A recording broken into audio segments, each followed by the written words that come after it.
ajrii ramadaanaa. Toltuutti wal gorsuun daandii wal qabsiisaa, hiyyeessa manan qabanes waamnee faxarsiisaa, beekaa fi wallaalaa dhabaaf qabaataallee, xiqqaadhaa fi guddaa fayyaaf maraataallee, miskiina nyaachisnee afursiisnuu soomaa, waanuma dandeenyuun manaa dhabnus coomaa, ijoollee irraa du'an abbaas ta'uu haatii, waamnee haa nyaachisnu warran qabne maatii.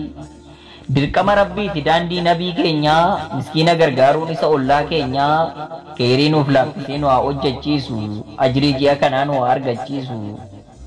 Tolturraa nu sakaalee nutti hidhin gaarii hojjechiisee nu haa oolchu badii, qur'aanan firoomnee xuuxuuf araaduurraa, arrabas cancallee nama amatuurraa, isa ittiin eebbifamnu rabbiin biraa digriin, umrii keenya xumurru qur'aana fi zikriin.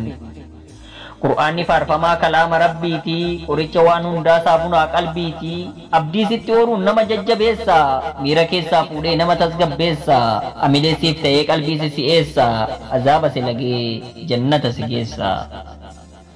Azaaba si lagee jannata si geessa. Toltuutti wal gorsuun daandii wal qabsiisaa, hiyyeessa manan qabanes waamnee faxarsiisaa, beekaa fi wallaalaa dhabaaf qabaataallee, xiqqaadhaa fi guddaa fayyaaf maraataallee, miskiina nyaachisnee afursiisnuu soomaa, waanuma dandeenyuun manaa dhabnus coomaa, ijoollee irraa du'an abbaas ta'uu haatii, waamnee haa nyaachisnu warran qabne maatii.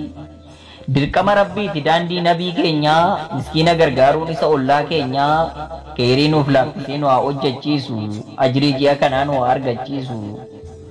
Tolturraa nu sakaalee nutti hidhin gaarii hojjechiisee nu haa oolchu badii, qur'aanan firoomnee xuuxuuf araaduurraa, arrabas cancallee nama amatuurraa, isa ittiin eebbifamnu rabbiin biraa digriin, umrii keenya xumurru qur'aana fi zikriin.